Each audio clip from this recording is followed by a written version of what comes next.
a las universidades. ¿Okay?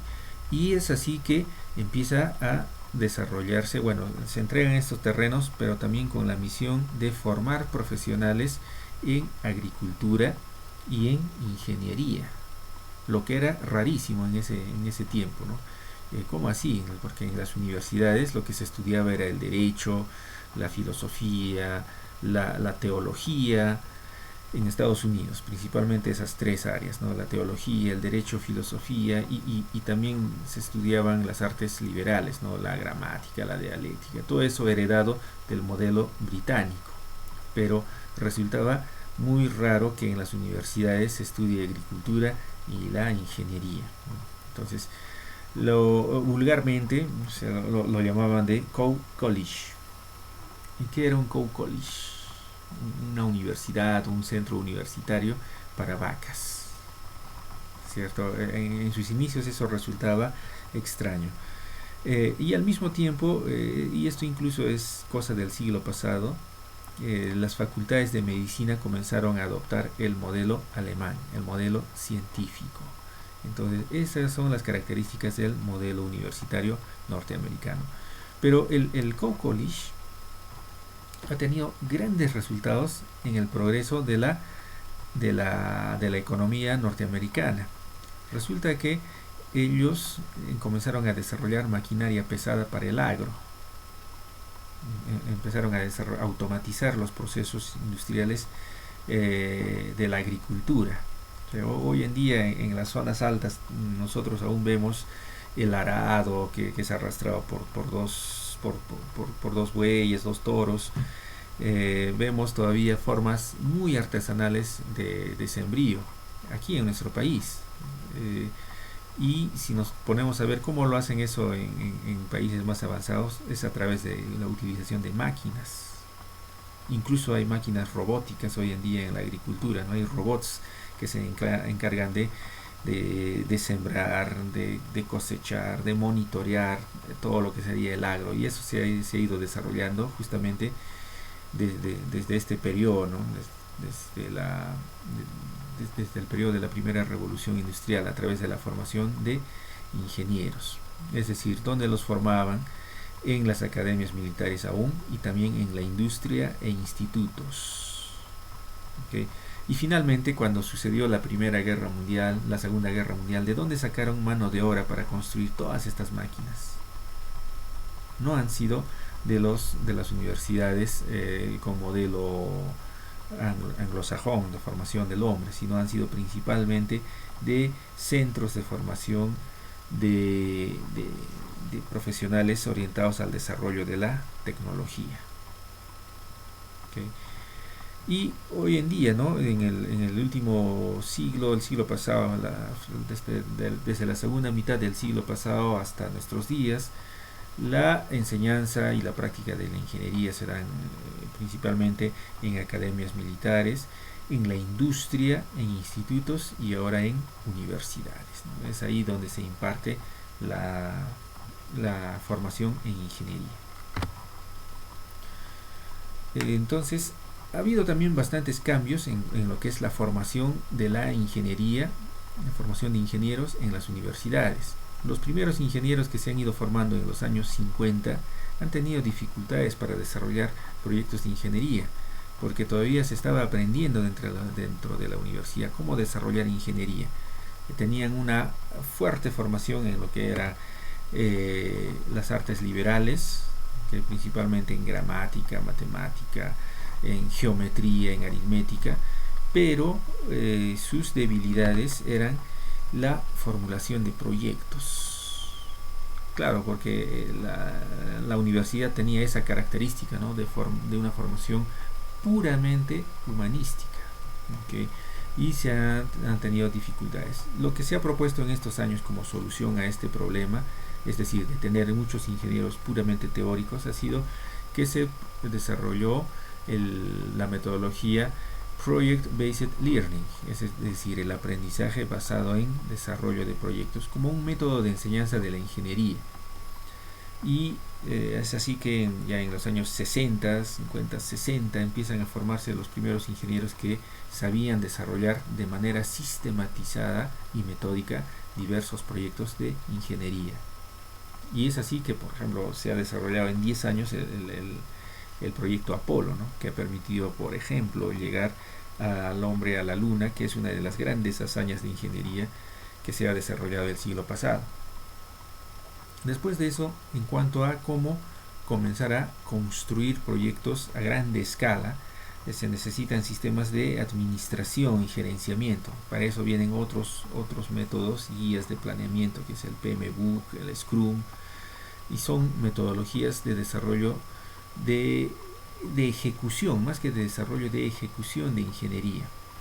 En estos años también, en los años 60, 70, se ha identificado la necesidad de que es necesario entender no por separado estos conocimientos de ciencia, tecnología, ingeniería y matemáticas, sino en conjunto. Es decir, debemos entender las matemáticas, la física, debemos entender qué herramientas tecnológicas hay y con esto cómo podemos resolver problemas a través de la ingeniería. Luego de eso ha habido otras innovaciones, que es la enseñanza y la concepción de solución y productos. O sea, estos productos tienen que ser técnicamente viables, económicos, que no contaminen el medio ambiente, que tiene que tener consideraciones de confort, etcétera. Eso es lo que se ha después ido desarrollando, y para eso se necesitan laboratorios de diseño, laboratorios de desarrollo de prototipos. Es la forma como ha ido evolucionando en los últimos años la enseñanza de la ingeniería. Y nosotros en la Universidad Católica San Pablo apostamos por esta y acompañamos esta evolución de la enseñanza de la ingeniería, que es el desarrollo de proyectos, pero no olvidamos las bases, la esencia de lo que es la Universitas Magistrum, ¿no? Las artes liberales, es decir, la formación humanística. Si ustedes ven en su malla curricular, tenemos diversos cursos en todos los semestres de formación humanística, porque no podemos tampoco simplificar la esencia de la ingeniería a una especialización, como es el método napoleónico francés o incluso en muchas universidades. Tenemos que ser diferenciales. Muchas universidades prometen que con estos conocimientos, estudiando con nosotros, te insertas en el mercado, y ¿qué se debes hacer, no? Acabas haciendo únicamente artes mecánicas, pero no podemos solamente con nosotros como profesionales limitarnos a las artes mecánicas. También tenemos que conocer las artes liberales, y por eso es que tenemos diversos cursos de formación humanística. Ok, amigos, ¿desde dónde viene la mecatrónica? Okay. La mecatrónica, miren, tiene sus orígenes en la arquitectura de Vitruvio. Muchas de estas aplicaciones de Vitruvio han dado origen a varias áreas. Estas son las áreas más convencionales, más antiguas, por decirlo así: la ingeniería civil, la ingeniería eléctrica, la ingeniería mecánica, la ingeniería hidráulica, la estructural. Aquí vienen otras áreas de los conocimientos, como es la economía, las ciencias naturales y la matemática. Las ciencias naturales, ¿no? Es el estudio y el entendimiento de la naturaleza, y ha dado origen a las ingenierías química, geológica, física, que implica entender la ciencia. La matemática ha seguido su camino, y también hoy en día existen ingenieros matemáticos. Y como consecuencia de la ingeniería matemática, nuevamente se ha desarrollado la carrera de ciencias de la computación, que no es más que colocar dentro de una computadora diversos algoritmos matemáticos. Por otro lado, la ingeniería eléctrica tiene por propósito utilizar la electricidad para comunicaciones, para automatización, para accionamiento de máquinas, y eso se desarrolla a través de la ingeniería electrónica, la ingeniería de energía, la ingeniería electromecánica. Otra grande área, y una área bien antigua también, es la ingeniería mecánica, ¿no? Que es el procesamiento y tratamiento de la materia prima para transformación de productos. ¿ok? Y como resultado de estas áreas han salido, por ejemplo, la ingeniería electromecánica, tenemos la ingeniería mecánica eléctrica y la ingeniería aeroespacial. Existen otras disciplinas aún, ¿ok?, que tienen sus orígenes en la mecánica. Y la ingeniería, estas son carreras, especialidades de ingeniería que han ido desarrollándose durante la segunda mitad del siglo pasado y en el momento también, ¿no? Está aún en su auge estas carreras y se ha ido desarrollando como especializaciones carreras como ingeniería de telecomunicaciones, desde el área de la electrónica, y desde el área de la electrónica también se ha ido desarrollando la ingeniería de control y automatización. Profe, ¿existe ingeniería de control? Sí, sí existe, ¿no? Hay muchas carreras de ingeniería que han nacido como carreras de ingeniería de control. Ese es el caso de ingeniería electrónica en la San Marcos, en Lima, ¿no? O sea, la carrera previa a electrónica se llamaba ingeniería de controles industriales. Hoy en día no existe esa carrera, pero sí existe la carrera de ingeniería electrónica. Ahora, la carrera de ingeniería mecatrónica. La palabra mecatrónica viene de la unión de dos palabras, ¿no? Mechanics y electronics. Mechatronics, y ha sido creada por esta persona, Ko Kikuchi, en 1969, dentro de una empresa de generación eléctrica, Yasakawa, en el Japón.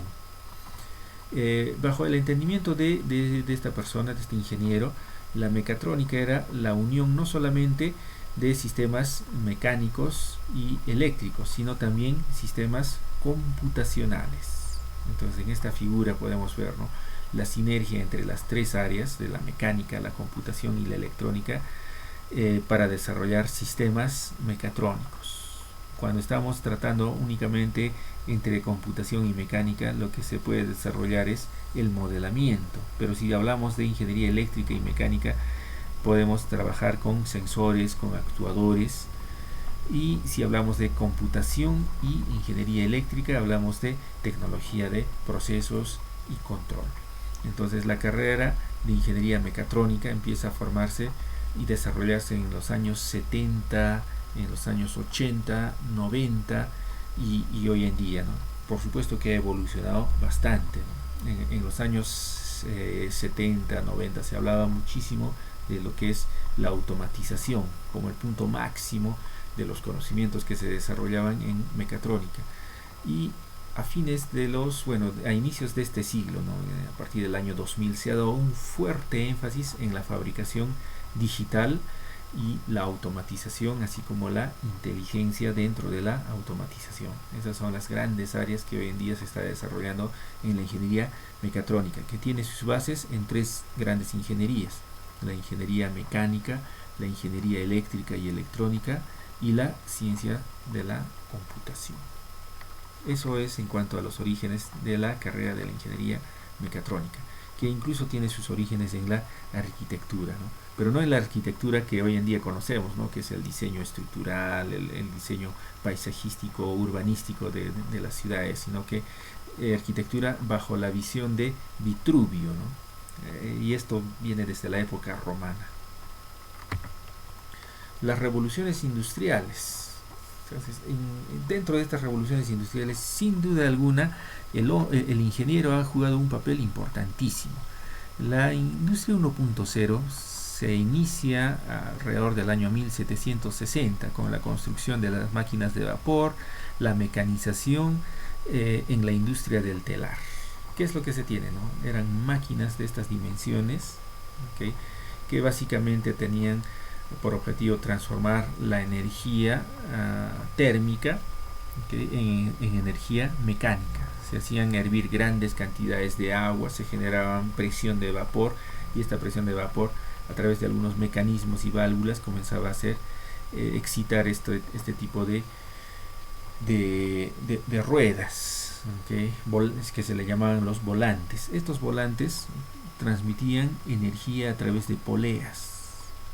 Y acá nosotros podemos ver una industria del telar, ¿okay?, cuyo movimiento, o sea, son máquinas de costura, máquinas de coser, cuyo movimiento se accionaba a través de algunas palancas que se conectaban a poleas.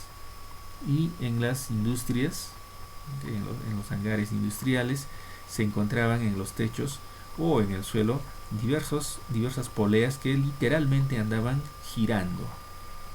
Esa era la forma de transmitir energía. Hoy en día, ¿cómo transmitimos energía? Con cables eléctricos, pero en sus inicios no, fue de esta manera. En la industria 2.0, que se produce más o menos a partir de 1870, se caracteriza por diversas actividades. La producción en serie. Henry Ford tuvo la idea de producir en serie, ¿no? Y se reducían costos y tiempos, principalmente con este método. La electricidad, o sea, antes se transmitía la potencia de esa manera y después se comenzó a transmitir la electricidad. Vean bien, esta es una foto de esos años. Hoy en día es más bonito, ¿no? Se tienen menos cables, pero en sus inicios la transmisión de energía era una revolución, pero al mismo tiempo se necesitaba entender mejor cómo sistematizar estos sistemas de transmisión de energía, y eso ha permitido evolucionar los transportes, ¿no? Se tenían trenes de vapor, pero también se tenían trenes eléctricos desde esas épocas.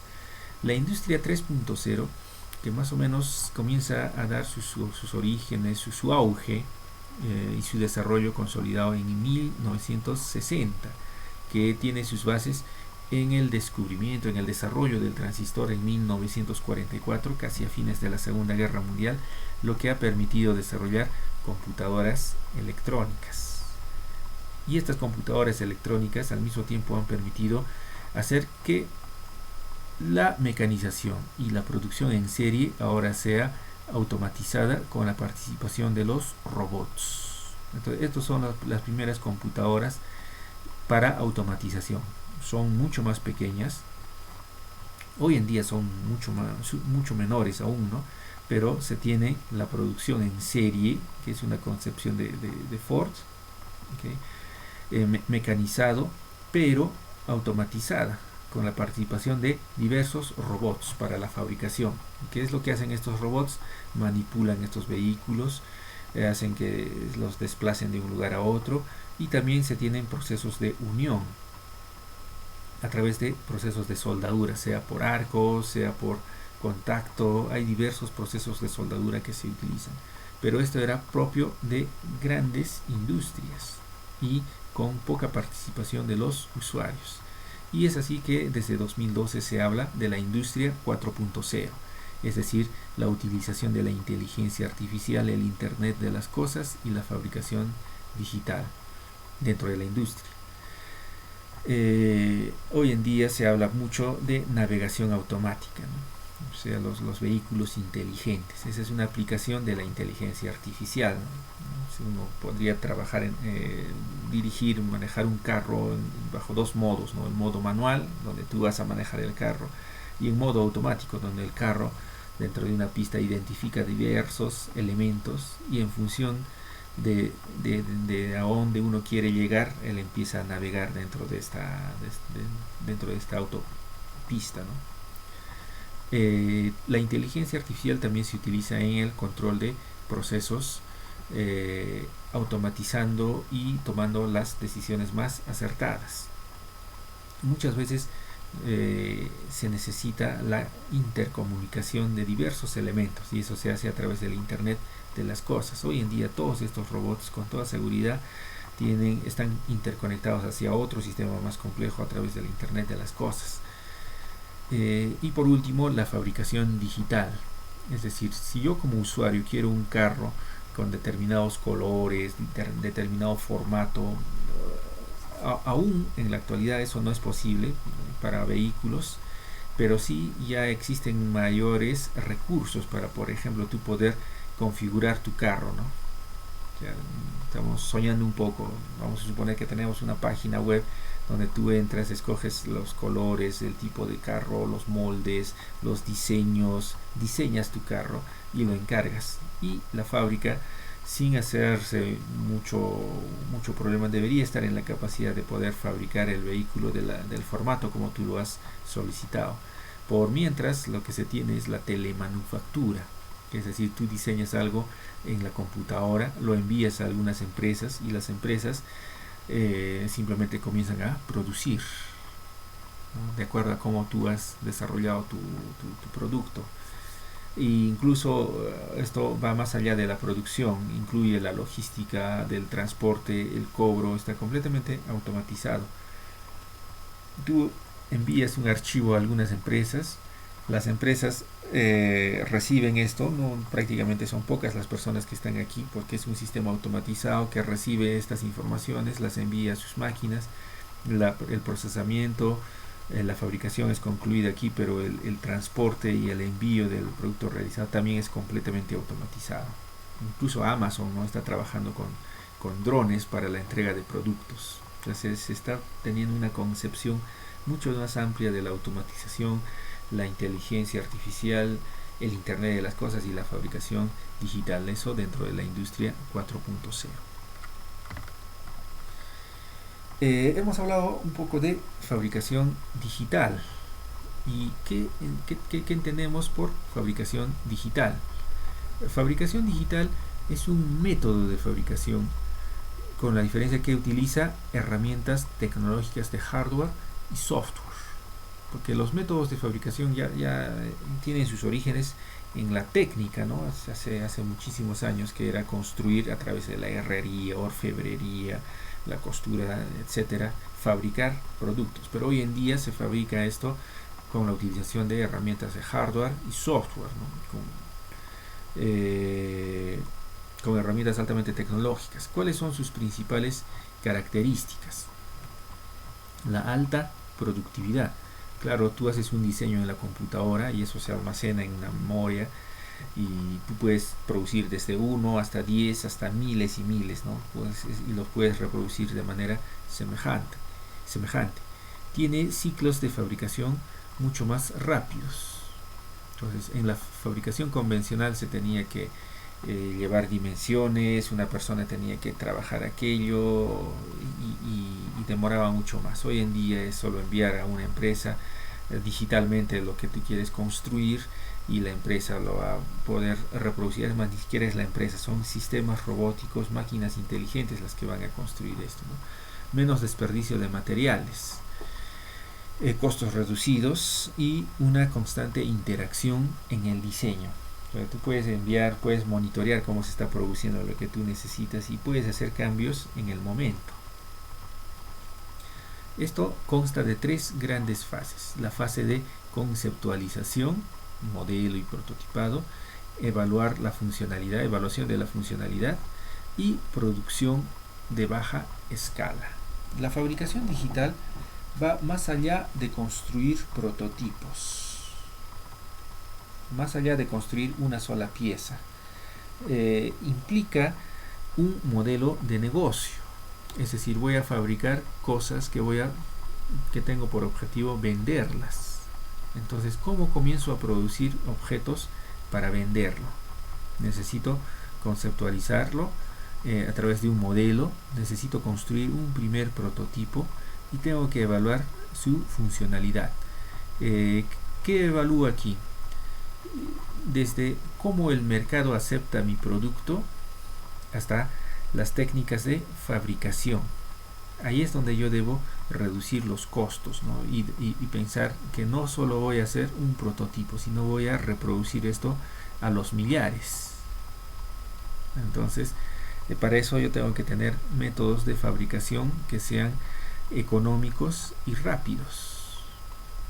¿Y qué métodos de fabricación tenemos? Aquí están los procesos de fabricación más comunes. Uno de ellos viene a ser la impresión 3D. Otro viene a ser, a esto también se le llama manufactura aditiva. Entonces, aquí es donde con la impresión 3D se produce esto, ¿no? Menos desperdicio de materiales. Nosotros en este curso vamos a ver más adelante, vamos a trabajar con impresora 3D y vamos a ver que efectivamente se le llama manufactura aditiva porque una máquina va depositando, ¿okay? Compósitos de plástico de tal forma que se va construyendo esta pieza, por ejemplo, sin desperdiciar material.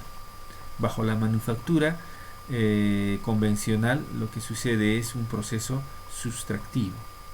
Entonces se tendría que tener un bloque, sea de hierro o sea de aluminio, y hay que ir desgastando este bloque hasta llegar a esta pieza.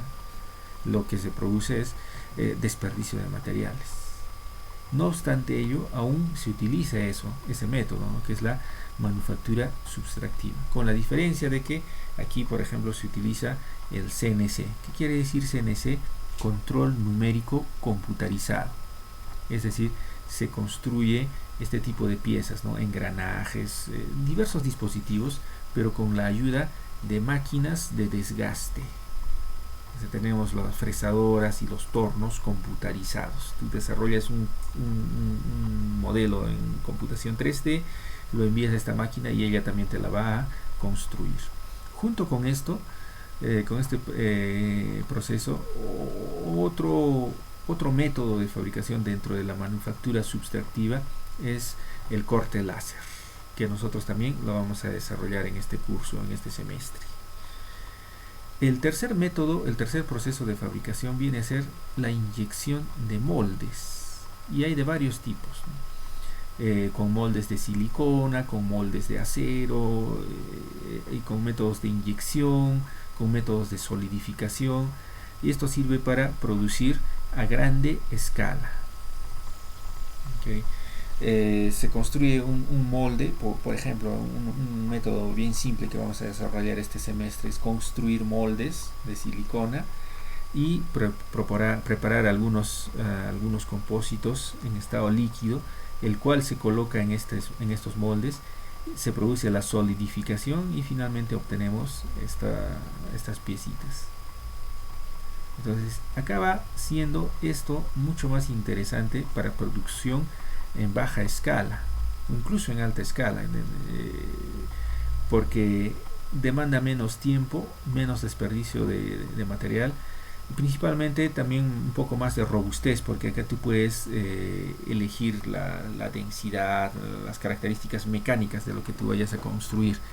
En la impresión 3D el detalle es el tiempo. ¿En cuánto tiempo tú puedes producir una de estas piezas? De repente 1 hora, hora y media. Y si necesitas 1000, necesitarías entre 1000 y 2000 horas o tal vez más. Y eso ya no es muy saludable cuando se quiere tener una línea de producción. Entonces lo que se tiene que buscar son procesos de fabricación más rápidos, ¿no? Nosotros podemos encontrar diversos dispositivos que son principalmente de plástico, que cuando los destapamos, la secadora, la plancha, por ejemplo, tienen estas configuraciones. Esto se fabrica a través de inyección de moldes, ¿no? A través de una máquina extrusora. Lo que hace es tener el plástico en estado líquido, lo coloca dentro de un molde y hay un proceso de solidificación que como resultado se tiene esto. Hay otros métodos que ya no podríamos decir que hace parte de la fabricación digital, pero sí existen los procesos de fabricación, como es la fundición en acero, fundición en aluminio, ¿no? Que es construir algunos moldes que ya no son de silicona, sino que son moldes de arena o de otros materiales, y permiten la construcción de diversos dispositivos mecánicos. ¿Qué herramientas nosotros utilizamos dentro de la fabricación digital? Herramientas para el prototipado. Entonces existen 3 grandes bloques para esto, ¿no? Para el modelamiento y análisis en software, ¿no? Nosotros utilizamos diversos programas como el MATLAB, el Python, donde aquí hay que saber programar, y más allá de saber programar hay que saber construir mecanismos, sistemas para poder simularlos y modelarlos a través de este software.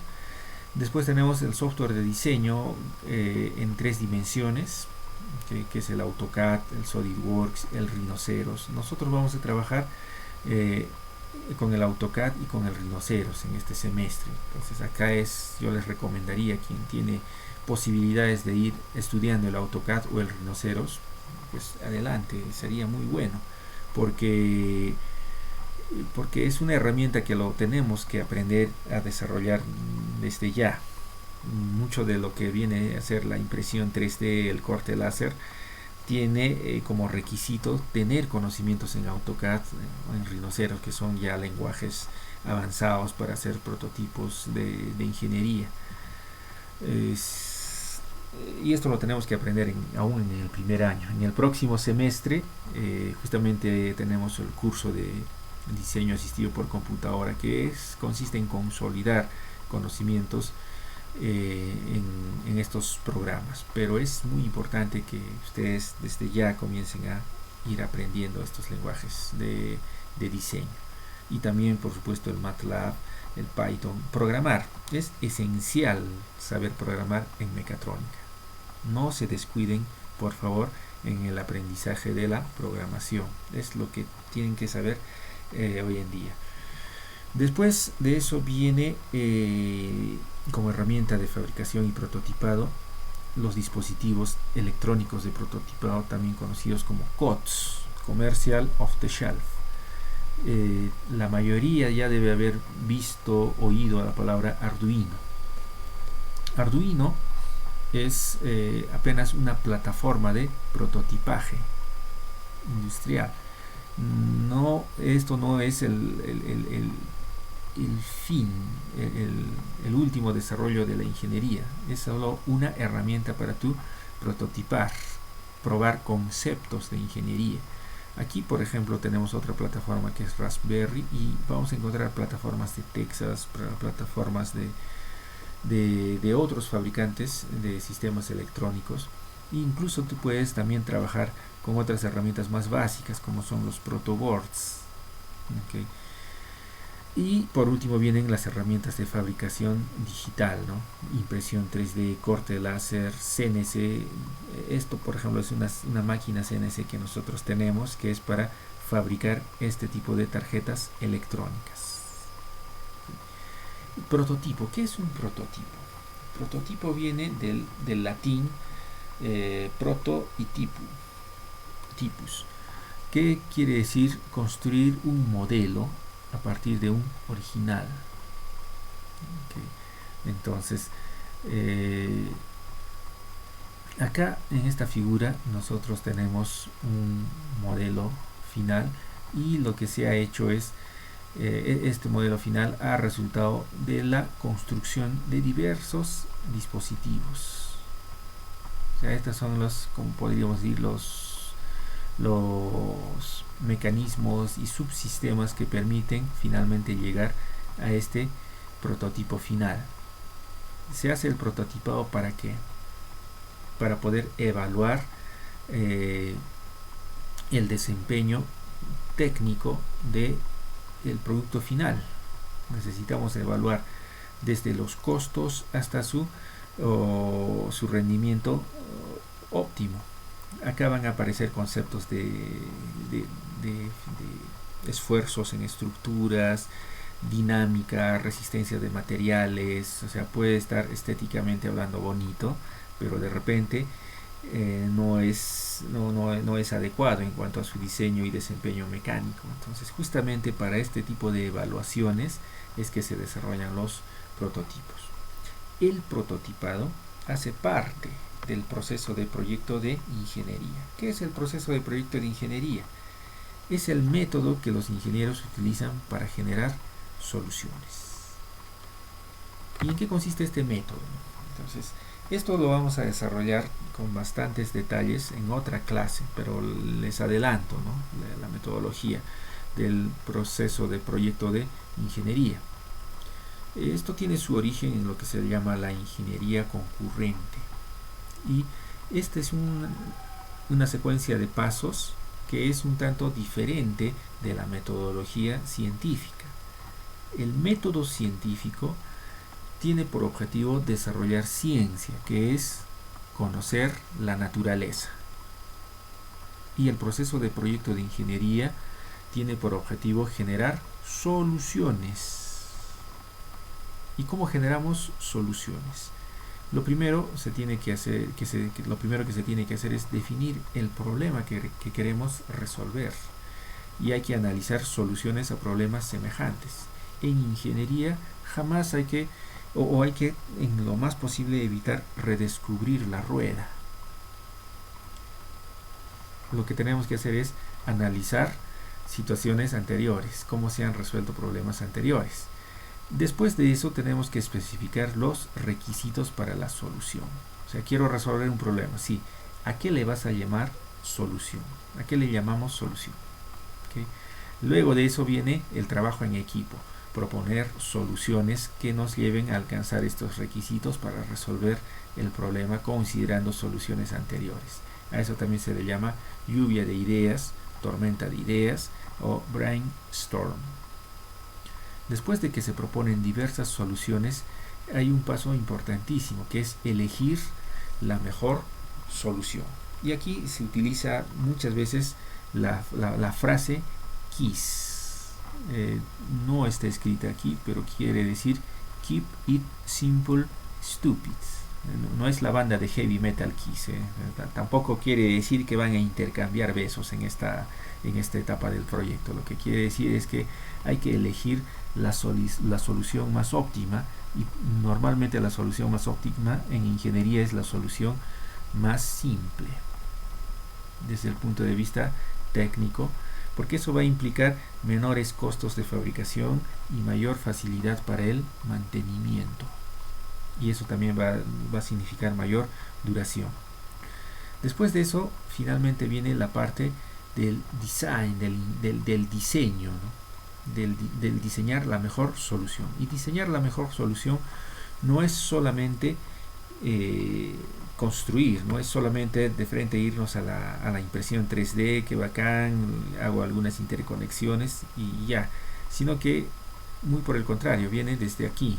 Este es el primer paso que tenemos que hacer en el diseño, ¿no? Tenemos que modelar, tenemos que construir un modelo en un software de 3D y lo tenemos que simular, evaluar, ver a través de simulaciones que hay altas chances de que este prototipo vaya a funcionar. Una vez que tenemos esta seguridad desde la computadora, ahora viene la parte de la construcción del prototipo después de tener el diseño. ¿Okay? No es que nosotros nos vayamos a querer solucionar un problema de ingeniería y nos saltamos de frente a este punto, no, sino que hay que pasar por todos estos pasos y finalmente nosotros construimos prototipos. Ahora, una vez que hemos terminado el prototipo, ¿okay? hay que probar la solución, ¿no? Hay que probar esta solución, hay que probar el prototipo, y para eso debemos evaluar los resultados. ¿En función de qué? En función de los requisitos. Entonces acá nos hacemos la siguiente pregunta: ¿el prototipo cumple con los requisitos? O sea, el hecho de que el prototipo que hayas construido esté funcionando, se esté moviendo, no quiere decir que hayas alcanzado la solución óptima. Entonces ahí hay que evaluar. Y normalmente nunca se alcanza a la primera el resultado esperado. Hay que ir haciendo mejoras de manera progresiva, ¿no? A veces una falla se encuentra solamente en la construcción del prototipo, en el paso anterior. Entonces lo que hay que hacer es hacer algunos ajustes, ¿no? A veces el problema ya no está en la construcción, sino está en el diseño. A veces se ha calculado mal algunos cables, algunas máquinas, algunos motores o algunas estructuras han utilizado diseños inadecuados. Y si a pesar de esto uno no encuentra la solución óptima, entonces el problema sí es serio. Hemos elegido una solución inadecuada y probablemente va a tocar escoger nuevamente otras soluciones. Aquí se ha ido mucho tiempo y mucho dinero. Por eso que hay que ser muy fino en el momento de elegir las mejores soluciones de ingeniería. Pero el objetivo aquí no es descubrir nuevos fenómenos científicos, sino es consolidar un proyecto de ingeniería. Y en ambos casos, tanto para el prototipaje, para construir un modelo a partir del cual podemos producir miles y miles de productos, que es la fase final, en ambos casos se utiliza la fabricación digital. La fabricación digital orientada al prototipaje, construir un modelo del cual podemos replicar, y también está orientado a la producción digamos que quería construir una linterna que mande mensajes de texto. Entonces tengo que hacer mis primeros modelos con impresión 3D, tengo que utilizar la CNC, ponerle antenitas, etcétera, ¿no? Pero cuando ya quiero fabricar miles de estos, también voy a utilizar fabricación digital, pero de repente ya no la impresión 3D y sí la fabricación CNC o la inyección de plástico, etcétera. Esto es el proceso de proyecto de ingeniería, un método para desarrollar proyectos de ingeniería. Las características principales de un proyecto de ingeniería: tiene que ser técnicamente viable, económicamente viable y social y ambientalmente viable. O sea, la solución de ingeniería tiene que ser construible. ¿Okay? Si queremos hacer un sistema de transporte, no podemos decir que va a viajar a la velocidad de la luz. O sea, técnicamente aún eso no es viable, ¿no? Todavía está dentro del campo de la ciencia. En la medida que hay un error, en la medida de lo necesario debe ser escalable. Es decir, no estamos haciendo una obra de arte. Tenemos que tener la capacidad de reproducir no solo 2, 3, sino 100, 10, miles. Y esto tiene que tener facilidades para el mantenimiento. O sea, todo tiene que ser ensamblable y desensamblable. Y hay más características. Estas son solo una simplificación de las características de un proyecto de ingeniería. Este proyecto tiene que ser económicamente viable, ¿okay?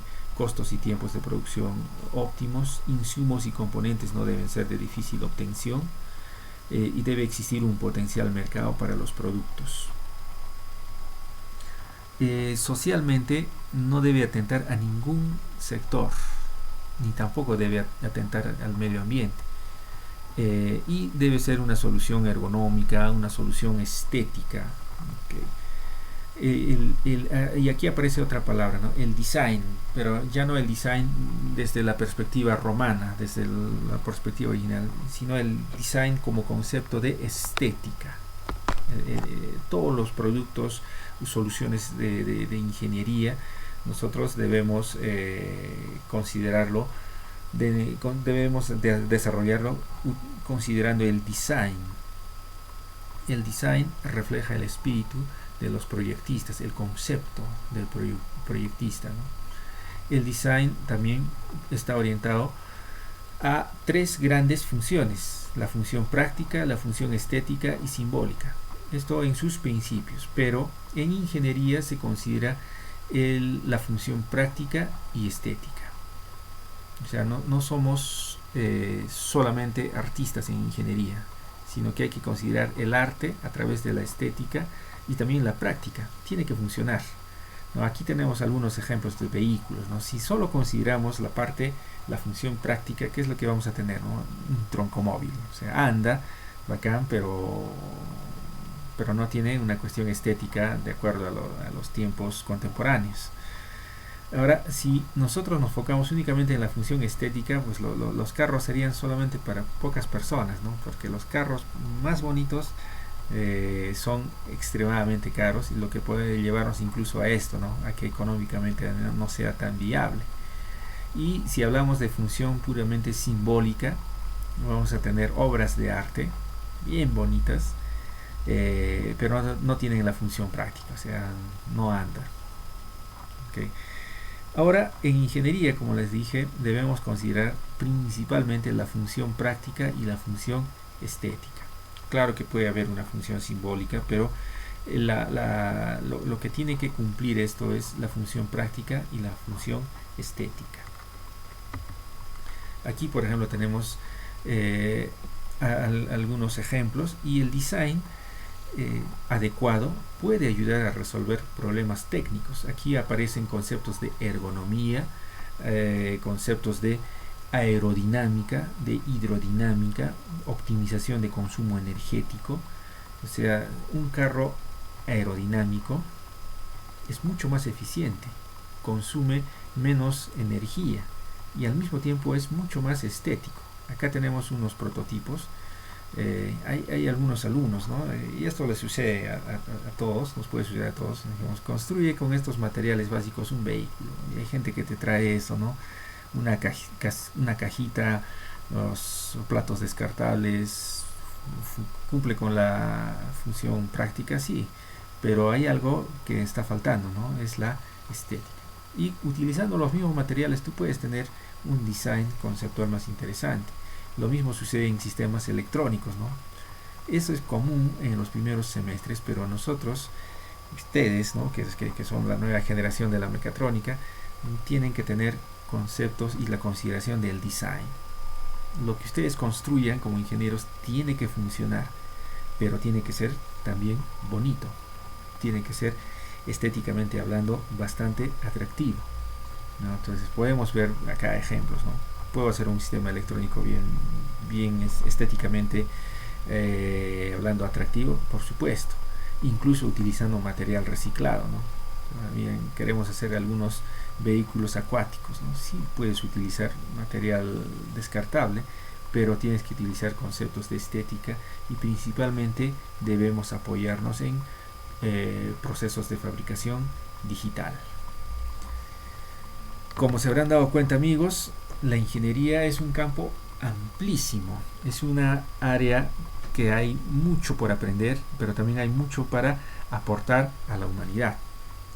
Se han dado cuenta que hemos hecho un pequeño viaje desde los orígenes de la humanidad hasta nuestros días, ¿no? A través de la fabricación digital. Hemos visto cómo ha ido desarrollándose los conocimientos y la universidad en paralelo, ¿no? Junto en el enmarcamiento de las actividades humanas. Hemos visto también cómo se ha producido la primera, segunda, tercera y cuarta revolución industrial, y qué conceptos tenemos y qué herramientas disponemos en fabricación digital, para qué hacerlo y qué cosa debemos aún considerar. En los próximos cursos nosotros vamos a ir aprendiendo más detalles de esto para poder aprender a colocarlo en la práctica. Como ingenieros mecatrónicos ustedes tienen que tener una gama amplia de herramientas y conocimientos para poder construir soluciones inteligentes, considerando el diseño estético, la funcionalidad y considerando que esto también es un aporte hacia la humanidad. Es así que ustedes principalmente van a tener la opción de poder trascender en este mundo, no ser solo un ingeniero que se dedica al mantenimiento, a las ventas, sino también ser un profesional que pueda efectivamente construir cosas, que puedas aportar a la sociedad, que tengas opciones no solamente de desarrollo tecnológico y científico, sino también opciones de desarrollo humano, que tengas las oportunidades de poder interactuar con ingenieros de otras especialidades, de otras universidades, de otros países, pero a los pocos, amigos, poco a poco vamos dando los pasos. Como consideraciones finales podemos decir que la ingeniería es una profesión que implica no solo saber las ciencias formales, sino principalmente entender la esencia. De nada sirve saber mucha física y mucha matemática y no poder construir un pequeño carrito, o no conocerse los procedimientos para construirlos. Entonces hay que entender la esencia de los conocimientos formales, y estos 2 primeros años en la vida universitaria va a ser eso bien notorio, ¿no? Que ustedes tienen cursos de cálculo, cursos de física, cursos de matemática, y la gente dice, oh no, qué horror, algunos, ¿no? Pero no, amigos, no lo veamos como un curso de relleno más. Son herramientas del ingeniero que las tienen que aprender en su esencia, las tienen que aprender qué significan esas cosas, qué significan esas ecuaciones. Es importante conocer y dominar el proceso del proyecto de ingeniería como método de formulación y desarrollo de soluciones.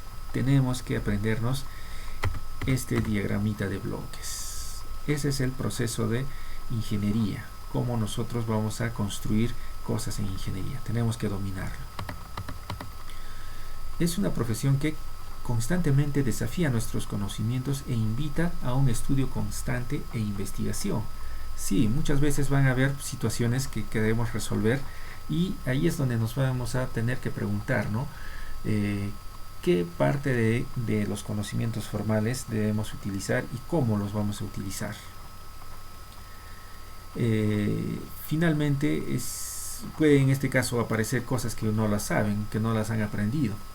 Pueden tener necesidad de aprender un poco más de técnicas, qué procesos de tratamientos térmicos hay, cómo podemos unir determinados materiales, qué fenómenos se produce bajo ciertas condiciones de movimiento en algunos dispositivos, ¿okay? Qué efectos térmicos hay sobre diversos materiales. Y todo eso está explicado, tiene sus bases en las ciencias formales. Y si hay algo que no lo han aprendido, pues es el momento, ¿no? Eso es lo que normalmente sucede en la actividad de la ingeniería. Es un constante estudio y una constante investigación. Yo creo que la mayoría ha elegido la carrera de la ingeniería mecatrónica no porque es fácil, sino porque justamente implica grandes desafíos, y la humanidad necesita muchos aportes de la ingeniería. Entonces ahora es la oportunidad, ¿no? de justamente poder apoyar a la humanidad, hacer que esta humanidad sea mejor a través de las soluciones de ingeniería.